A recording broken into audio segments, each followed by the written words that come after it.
یہ مہینہ جو ہے گزر گیا، آج 27-28 روزے ہونے کو آ گئی. یہ اللہ کی رحمتوں کا، نعمتوں کا، دولتوں کا، آرام کا، عیش کا، مصیبت کا، بلاؤں کا، سب کا مہینہ ہے. ہر ایک کی نیت کے ساتھ اس کے ساتھ سلوک کیا جاتا ہے خدا کے یہاں. جس نے اس رمضان کا ایک روزہ ضائع کیا بلا شرعی عذر، کوئی بیمار ہو گیا، بخار ہو گیا، کوئی اور بیماری کی مجبوری تو اور بات ہے، لیکن جان بوجھ کر کیا اگر پوری عمر اس ایک روزے کی تدارک کے لیے روزے رکھتا ہی رہے پورے سال تک تو بھی اس رمضان کے روزے کی گرد کو بھی نہیں پہنچ سکتا. رمضان کے معنی سمجھ لو کہ رمضان کی معنی ہے اللہ کے رازوں کا مہینہ، بھیدوں کا مہینہ، اسرار کا مہینہ، جو ہم نہیں جانتے، جو فرشتے نہیں جانتے، جو نبی نہیں جانتے، جو بڑے بڑے اولیاء نہیں جانتے. خدا وہ چیزیں نازل کرتا ہے. یعنی ایک انگوٹھی میں کسی کے نگ لگا ہوا ہے، ہیرا ہے، وہ کروڑوں روپے کا ہے. جب اس پہ اس نگ کے اوپر شعائیں پڑیں گی سورج کی تو اس میں سے کتنی کرنیں نکلیں گی؟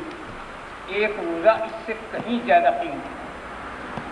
اتنے راز ہیں ایک روزے میں، اور 30 روزے 29 روزے جو ہوں اس میں کتنے اسرار الہی ہوں گے. جو جس چیز کی طلب کرتا ہے، یہ شب قدر بھی اس میں آتی ہیں، بڑی بڑی انمول گھڑیاں اس میں آتی ہیں. بار بار اپنے ایجابات کا پردہ اٹھا کے کہتا ہے، کچھ مانگتا ہے اس سے، کوئی چاہتا ہے میرے سے، پردہ اٹھا اٹھا کر بات کرتا ہے. کون؟ وہ قادر مطلق، سب کا مالک الملک ہے، جس کی مٹھی میں سب کی جان ہے. وہ رب جس نے اس مہینے کو روزے نہیں رکھے ضائع کیا، اس نے اپنی دنیا اور آخرت کو ضائع کیا. دنیا کی نعمتوں سے محروم، آخرت کے کرم اور فضل سے محروم. کیونکہ جب آدمی قبر میں سب کو جانا ہے، جب کوئی قبر میں جائے گا اور اس کے کوئی گناہ ایسے ہوں گے اور فرشتے گناہ کے آئیں گے تو وہ روزہ ڈھال کی طرح سے، قلعے کی دیوار کی طرح سے سامنے کھڑا ہو جائے گا. کیوں نہیں آ سکتا؟ پھر وہ دہنے آئے گا، بائیں آئے گا، پیروں کی طرف، سر کی طرف، چاروں طرف کھڑا ہو جائے گا اڑ کر. فرشتے واپس چل جاتے ہیں جو عذاب کی دینے والی. کتنی بڑی چیز ہے.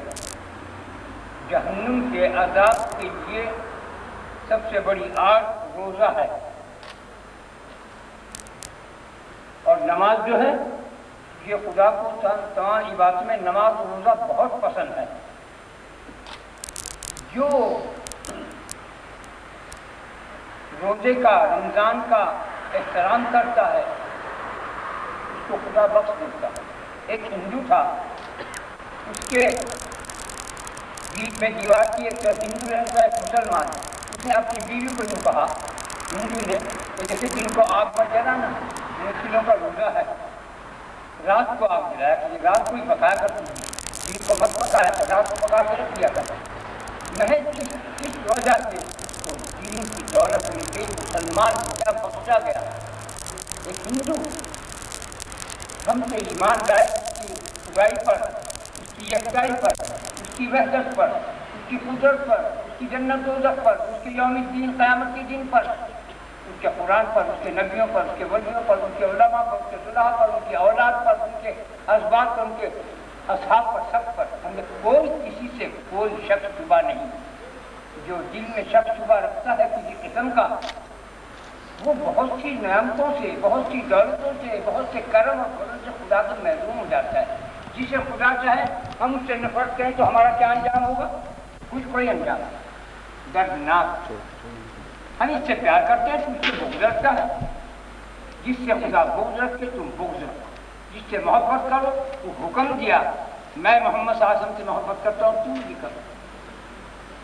رمضان ایک حسین پھولوں کی جیسی چھڑی کسی سیخ کے اندر سفید پھولوں کو پرو لیتے ہیں، اس طرح رمضان کی پھولوں کی چھڑی ہے، پھولوں سے مہکی ہوئی ڈالی ہے، جتنے اس کے قریب ہوگے، جتنے اس سے محبت کرو گے اتنا ہی تمہارا فائدہ۔ کیا چیز دکھی؟ جو جب عید کا چاند دیکھ کر اپنے گناہوں کی معافی کرے اور کہے الہی جیسا تیرا حق ہمارا چاہیے تھا، ہم کو چاہیے تھا تیرا حق ادا کرنا، وہ ہم ادا نہیں کر سکتے، تو اللہ فرماتا تم نے حق ادا کر دیا، تم نے عاجزی اور انکساری کو اختیار کیا۔ جیسے کہتے ہیں اللہ تیری نعمتیں تیری دولتوں کا کوئی شکر نہ ہم ادا نہیں کر سکتے، نے کہا تم نے اب حق ادا کر دیا، تم نے عاجزی انکساری دے دی۔ اور حقیقت میں خدا کا شکر کہاں ہم ادا کر سکتے ہیں؟ کس چیز کا؟ آنکھ، کانا، کا ہاتھ، کا پیر، کا دل، دماغ، بال کا رسو، اگر یہ بالوں کی جگہ گھومتا ہے یہ بند ہو جائے، سرسام ہو جائے، آدمی مر جائے، اگر یہ بال کھلے ہوئے ہیں ان گندگی نکلتی رہتی ہے، ناک کے رستے، آنکھ کے رستے، پخانے کے رستے، پیشاب کے رستے، پسینے کے ذریعے بلا نکالتا رہتا ہے، یہ اس کی رحمت ہے۔ اگر پخانہ بند ہو جائے، اگر پیشاب بند ہو جائے، کیا کرو گے؟ بند پڑ گیا، مر گیا۔ اللہ کا شکر ہے، اللہ تیری نعمتوں کا، تیری دولتوں کا جو کچھ تمہیں ادا ہونا ہے، ایک بال کا بھی ہم تیرا شکر ادا نہیں کرتے، وہ کہتا تم نے حق ادا کر دیا۔ اس وجہ سے رمضان کا احترام کرنے میں کیا کہا؟ جب تم چاند دیکھو عید کا اپنے گناہوں کا استغفار کرو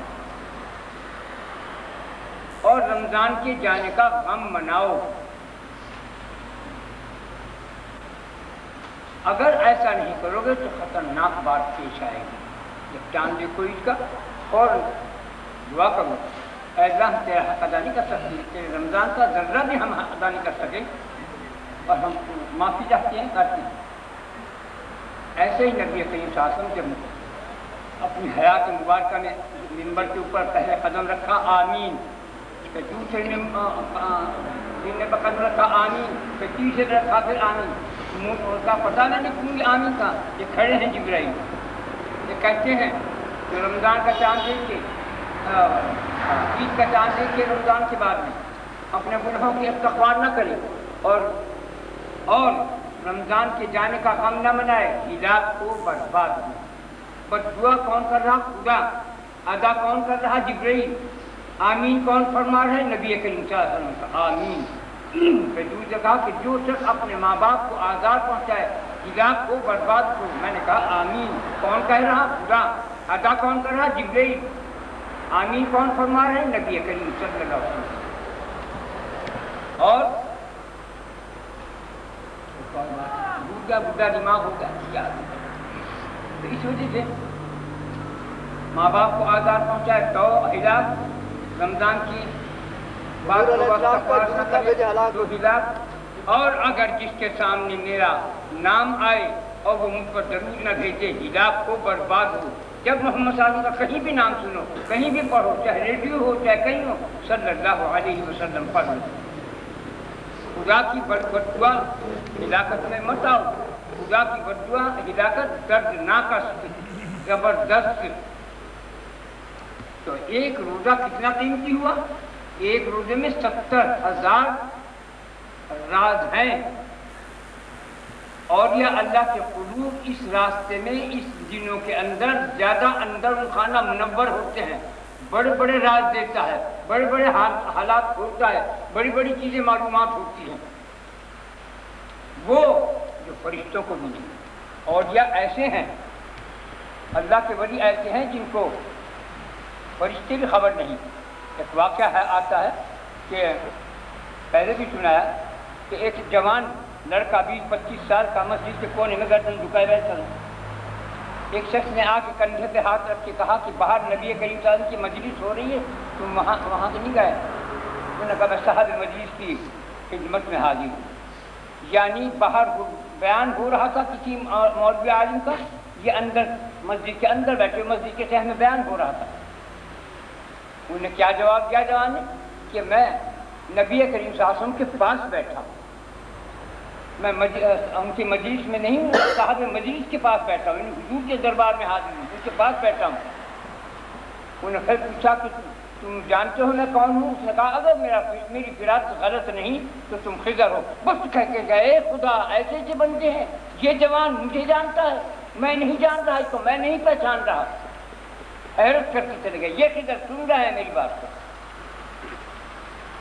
خدا کے دوستی کا علم ایک نور، ایک راز، ایک اسرار اتنا زبردست ہے جو نبیوں اور ولیوں کو بھی پتہ نہیں چلتا۔ نبی کریم صلی اللہ علیہ وسلم کا طریقہ ہے جب کوئی ان کا امت کی کوئی بڑھیا کسی علاج پر فائد کیا جاتا ہے تو نبی کریم صلی اللہ علیہ وسلم اسے لے جا کر عرش کے نیچے کرتے ہیں، اے اللہ یہ میرے حرم کا ایک شائستہ، تربیت یافتہ، تہذیب یافتہ کبوتر ہے۔ اللہ فرماتا ہے حبیب کون ہے تیرے ساتھ؟ اے اللہ یہ میرے مجلس کا، میرے حرم کا ایک تہذیب یافتہ مؤدب مہذب ایک بندہ ہے۔ اور بھائی تو جان اب تیرا خدا جانے۔ پھر آگے پتہ نہیں کہ اس کے ساتھ خدا کیا معاملہ کرتا ہے، کون سا تاج اس کو پہناتا ہے، اسے کیا کہو گے؟ تو یہ مہینہ جو ہے ابھی باقی ہے، جو 3 دن روزے باقی ہیں، اس میں اپنے گناہوں کی استغفار کرو اور اپنے رب سے مانگو۔ وہ بار بار اپنا پردہ اٹھاتا ہے، کہتا ہے کوئی مانگنے والا ہے، کوئی راحت مانگے، ہے کوئی جنت مانگے، ہے کوئی دنیا مانگے، ہے کوئی دین مانگو، مگر میں تم سے یہ کہتا ہوں کہ دنیا کو کم کہو، صرف اتنا جتنا حکم ہے، ربنا آتنا فی الدنیا حسنۃ وفی الآخرۃ حسنۃ وقنا عذاب النار، اتنا۔ آگے یوں کہو اے اللہ ہمیں دین کی انتہا عطا فرما۔ جب تم دین کی انتہا مانگو گے تو وہ تمہیں دین ضرور دے گا، اس کا قانون ہے، بغیر دین دیے، بغیر دنیا دیے دین مل ہی نہیں سکتا۔ کیوں؟ جب تک تم امتحان کے کمرے میں بیٹھو گے جا کر، اگر تمہارے پاس پین نہیں، قلم نہیں، دعوات نہیں، کاغذ نہیں، پیپر نہیں، اس پر لکھو گے کیا پڑھو گے؟ چلو پیپر بھی تم کو ملے گا، قلم پین بھی ملے گا، بلوٹنگ پیپر بھی ملے گا، ڈیسک بھی ملے گا، قالین نیچے پڑا ہوا ہوگا گری وہ بھی ہوگی، کرسی بھی ہوگی، میز بھی ہوگی، ایک ایگزامینر بھی تمہارا امتحان دے گا، تم کہو گے پانی مانگو پانی پلائے گا، کوئی چیز مانگو تمہیں دے گا، تمہارا جی خراب ہوگا تمہیں دوا دے گا۔ یہ امتحان کی جگہ ہے دنیا جو ہے، یہ ایس کی جگہ نہیں۔ قرآن پاک میں فرماتے ہیں یہ دنیا کھیل تماشے کی جگہ ہے، آزمائش کی جگہ ہے۔ سارے کھول کے پتہ ہونا چاہیے کون میرا، کون رحمان کا، کون شیطان کا، کون کسے پسند کرتا ہے۔ جو اللہ کے کام کو، اللہ کے نبی اور ولی کی، پیغمبر کی بات کو، کام کو کمر کے پیچھے ڈالتا ہے، دنیا کے اپنے کام کو، اپنے پیٹ کو، اپنے کو نام رکھتا ہے، اس کو خدا ہمیشہ ہلاک کرتا ہے، کبھی اس کو برکت نہیں دیتا، برباد ہی رہتا ہے، روتا ہی مر جاتا ہے، اڑ جاتا ہے۔ ہمیشہ یاد رکھیں جب خدا کی بات آئے، جب پیر پیغمبر کی بات آئے، پہلے اپنے نبی کا کام، محمد کا کام، پیر کا کام، پھر دنیا کا، پھر بیوی کا، پھر بچوں کا، پھر باہر کا۔ یہ ہے جس نے خدا کے اور اللہ اس کے رسول اور پیر پیغمبر کی چیز کو کمر کے پیچھے ڈال دیا، خدا بھی انہیں پراگندہ کیا آج کیا ہو رہا ہے، آج آپ کی دنیا میں کیا ہو رہا ہے، کتنے قتل و غارت ہو رہے ہیں، کتنے خون خرابے ہو رہے ہیں، کیا خدا کے ہاں رحم نہیں رہا؟ کیا ہے؟ بہت، پھر بھی رحم ہے، تمہیں قتل کروا رہا، تمہیں شہید بنا کر جنت میں پہنچا رہا۔ اعمال ایسے نہیں ہے کہ ہم جنت میں جائیں، ہماری چھوڑیاں ایسی نہیں ہیں۔ یہ کیوں کر رہا خدا؟ کیونکہ وہ مہربان ہے اپنے بندوں پر۔ اللہ نے فرمایا تھا جب محمد صلی اللہ علیہ وسلم کا بھی کیا وقت آیا کہ اے حبیب کیا تم دنیا میں رہنا چاہتے ہو؟ ان کا نہیں، میں رفیق اعلیٰ ہی میں جانا مانگتا ہوں۔ کہ پھر افسوسہ کیوں ہو؟ کہا کہ ہر نبی کے بعد کوئی نبی آیا اور ان امت کو تھام دیا، مگر میرے بعد کوئی نبی نہیں کہ میری امت کو تھامنے کا مجھے فکر اس کا ہے۔ جبریل غائب ہو گیا، تھوڑی دیر کے بعد اللہ سلام فرماتا ہے کہ اے حبیب تو غم نہ کر، تیرا خلیفہ میں، اگر تیرے بعد کوئی نبی نہیں تیرا خلیفہ میں۔ آدم کو کیا کہا تھا؟ تو میرا خلیفہ ہے، دنیا میں جا لوگوں کو میری بات اور پیغام پہنچا۔ اور محمد صلی اللہ علیہ وسلم نے کہا کہ میں تیرا خلیفہ ہوں۔ اللہ کون خلیفہ کس کا؟ محمد صلی اللہ علیہ وسلم کا۔ اتنی بڑی شان ہے، اتنی بڑی آن بان ہے، اتنی بڑی وقتدار چیز ہے، محمد کے کارن یہ خود کائنات پیدا کی۔ تو اور غم نہ کر۔ اور اے حبیب کیا بات کہی، اللہ تعالیٰ جو ہے نا ایک ایسا اداؤں والا معشوق عظیم ہے کہ کوئی حد اور بس نہیں۔ کہتا اے حبیب تیرے تو امتی ہیں، میرے تو بندے ہیں، یہ اسے کیا کہو؟ اور اے نبیوں تمہارے لیے نبوت، اے ولیوں تمہارے لیے ولایت، اے اے عابدوں تمہارے لیے عبادت، اے زاہدوں تمہارے لیے زہد، اے عاصیوں اے گناہگاروں تمہارے لیے تمہارا رب ہے۔ اتنی بڑی بات کی، یہ ادا نہیں تو اور کیا ہے؟ میں تو جب قرآن پاک کو دیکھتا ہوں میرا تو دل پھٹا جاتا ہے، اور میں کہا کہ الہی تیرا تو غصے کی بات کرتا ہے، وہ بھی اداؤں سے لبریز ہے، اس میں بھی ادا کی جھلک ہے۔ خدا کا قرآن کلام جو ہے اداؤں سے لبریز ہے، پیار محبت سے بھرا ہوا ہے۔ جہاں وہ ڈرا میں تمہیں جہنم میں ڈالوں گا، تمہیں یوں کروں گا، بہت رحمان ہے۔ اے میرے بندو، اگر تم میری اتنی بے بات مان لو تو میں تمہیں کیوں عذاب دی؟ جیسے ماں کہا جا کرے اگر تم میری بات مانتا میں تجھے کیوں مارتی؟ حقیقت میں خدا تم فرماتا ہے میں تیرے ماں اور باپ سے بھی زیادہ پیار کرنے والا ہوں، محبت کرنے والا ہوں، ہمدرد ہوں، خیر خواہ ہوں۔ جس نے اپنے جیسے آدمی پر بھروسہ کیا دوزخ میں گیا۔ نبی کریم صلی اللہ علیہ وسلم کے زمانے میں حضرت معاذ رضی اللہ عنہ ایک صحابی تھے، جب ان کا انتقال ہو گیا اپنا کرتا پہنایا حضور صلی اللہ علیہ وسلم، 70,000 فرشتے آپ کے جنازے کی نماز میں حاضر ہوئے۔ آپ اپنے پگوں کے 2 انگوٹھوں کے اوپر چلتے ہوئے اللہ آپ اجا سے پوچھتے ہیں کہ فرشتے کیا دہن کے پر اوپر میرا پیر نہ آئے۔ ادب کیا، حضور صلی اللہ علیہ وسلم بھی ادب کرتے تھے، حضور تھے ہی ادب کا خزینہ، تھے ہی خزانہ ہر چیز کے، ہر چیز کے، حسن کے، ادب کے، علم کے، معرفت کے، طرح طرح پر، ہر طرح پر خدا کے خزانے کی تمام نبیوں کا خط، تمام نبیوں کا مجموعہ کون ہے؟ محمد صلی اللہ علیہ وسلم۔ تمام کتابوں کا، آسمانی کتابوں کا مجموعہ کون ہے؟ قرآن مجید۔ ہم نہ گیتا کو برا کہہ سکتے ہیں، نہ توریت انجیل کو، نہ زبور کو، سب قرآن میں موجود ہے۔ کسی مذہب کو برا نہ کہو، ہندو ہو یا مسلمان، سکھ ہو یا عیسائی، یہودی ہو یا نصرانی، سب مذہب سچے ہیں۔ سارے مذہب اسلام کے اندر ضم ہے۔ کسی نے کہا کہ ہمارے محمد صلی اللہ علیہ وسلم یہ چیز ہے، حضرت داؤد نے فلاں نے چیز ایسا کہا، ایسا مت کہو۔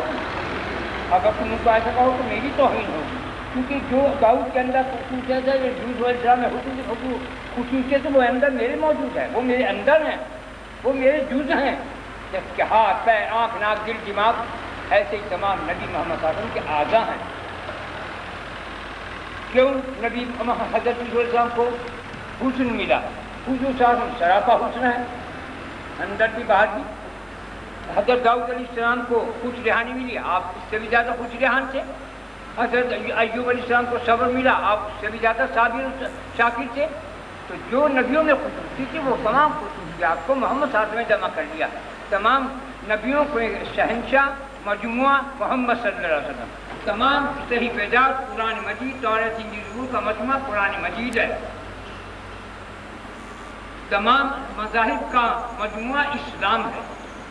اسلام کو برا کہو تو ایسے ہی ہندوؤں کے مذہب کو کہو تو عیسائیوں یہودیوں کو سب کو، سارے مذہب اس اسلام کے اندر موجود ہے۔ تو ہم نہیں کسی کو برا نہیں کہہ سکتے، ہمارے ہاں ممنوع ہے، ہم کسی کے مذہب کو برا نہیں کہہ سکتے، ہم سب کے مذہب کا احترام کرتے ہیں، حکم ہے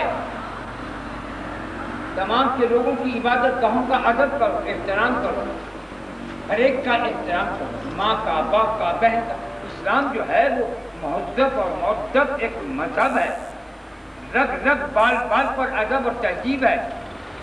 مونچھوں کا بھی حق ہے، داڑھی کا بھی حق ہے، شرم گاہوں کا بھی حق ہے، پیٹ کا بھی حق ہے، آنکھ کا بھی حق ہے، دل دماغ کا بیان کروں تو بہت کچھ باتیں کرتی ہیں۔ آنکھ کے حقوق کیا ہیں؟ نامحرم کی طرف نہ دیکھو، کسی کی طرف کیڑی نظر سے نہ دیکھو، کسی کی طرف تیرچھی نظر نہ دیکھو، چلے کیوں دیکھا، اس کے دل کو آزار نہ پہنچاؤ۔ جو کسی کو آزار کہتے ہیں جو مسلمان ہوتا ہے اس میں 3 خصوصیات ضروری ہیں۔ ایک تو وہ جھوٹ نہیں بولتا، اگر مرنا ہے جھوٹ نہیں بولتا۔ دوسرے یہ ہے کہ وہ کسی کو آزار نہیں پہنچاتا۔ کتنا آزار؟ یہ رومال رکھا میں اسے لے کے چھپا دیا، اب میں ڈھونڈی جھٹکائی تو ہنگا رومال، یہ شیطان کا کام ہے، آزار پہنچانے، اس لیے کسی کو تکلیف نہ دو۔ اللہ کی مخلوق کو راحت پہنچانے والا خدا کو بہت پیارا ہے، جو میری مخلوق کا درد کرتا ہے، دعا کرتا ہے رات کو اندھیرے میں، الہی تمہیں اپنی مخلوق پر رحم کر، الہی ہمارے محمد صلی اللہ علیہ وسلم کی امت پر رحم فرما۔ ان کی یہ دعا کرتا ہے، فرشتے کہتے ہیں آمین تیرے لیے گئے۔ تم دوسروں کے لیے خیر چاہو، خدا ان کے فرشتے تمہارے لیے خیر چاہے، تو اس لیے کسی کو آزار نہ پہنچاؤ۔ دھوکے سے بات نہ کرو، جو دھوکہ دیتا ہے وہ اپنا خدا رسول اور ڈھونڈے، دھوکہ کیا؟ دل تو تمہارا کچھ کہہ رہا بات ہے، جھوٹ بولنا، ابھی کوئی آ گیا، ابھی بھائی تیرا ذکر خیر ہوتا، حالت اس کی وہی غیبت کر رہا تھا، برائی کر رہا تھا. ایک دفعہ میرے سامنے ایسا ہی ہوا، ایک کس نے کہا اب تمہاری ذکر خیر ہوتا جھوٹ بولتا ہے، یہ تیری برائیاں کر رہا تھا، تیری غیبت کر رہا تھا. میں جو منع کیا نہیں رکائی، وہ شرمندہ ہے. جھوٹ بولتا ہے، غیبت کرتا ہے. ایک دفعہ غیبت کرنا 30 زناؤں کے برابر ہے. ایک غیبت کرنی ایسی ہے کہ جو 40 گناہوں زنا کے برابر ہے. ایک غیبت ایسی ہے جو 70 گناہ اور زناؤں کے برابر ہے. زنا سے آدمی توبہ استغفار کر کے نہا دھو کے پاک ہو جاتا ہے، لیکن غیبت سے پاک ہو کر کیسے جائے گا؟ اور ہر کوئی تم ملوث ہو، اس کی کمر کے پیچھے اس کی برائی کرو، اے فلانا فلانا کیوں ناک آنکھ بھی تھی، اس کی لباس بھی دیکھا، اس نے یہ فلاں بات کی، تم نہیں سن رہے، اس کی غیبت ہے. تو صاحب نے کہا یا رسول اللہ جب اس میں یہ عیب ہے کہ اسی تو غیبت کہتے ہیں، اگر منہ پہ کہو تو دیدارداری ہو اور پیچھے کہو تو اس کی زناکاری ہو اور یہ غیبت ہو، بتاؤ کیسے کریں؟ کون بچا آدمی سے بتا دو پوری دنیا میں ایک دوسرے کی کاٹ تراش غیبت کرتا ہے اور یہ گناہ ہے. کیوں کرے؟ یہ زبان اس لیے نہیں ہے، یہ خدا کا ذکر کرے، خدا کی بات کرے، خدا کو یاد کرے، خدا کی طرف دیکھے، اس کی چیزوں کو دیکھے، اچھے عمل کرے، ہاتھ کو، پیر کو، آنکھ کو، ناک کو، دل دماغ کو خدا کی تابعداری میں لگانے کا نام شرافت ہے. انسان کیونکہ اشرف المخلوقات میں سے کسی یہ عمل کرنا اس پر فرض ہے، اگر نہیں کرو گے تو مر جاؤ گے. مقصد کہنے کا ہے کہ تم یہ ابھی 3 دن رہ گئے پھر قدر کر لوں، کہہ رہا ہوں ہر جمعرات. دوسری چیز یہ ہے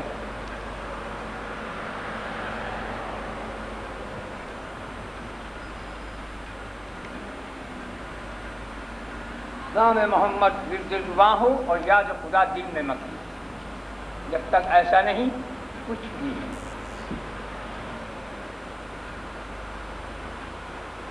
میں ایک فقیر آدمی ہوں، ایک بات کہنا چاہتا ہوں.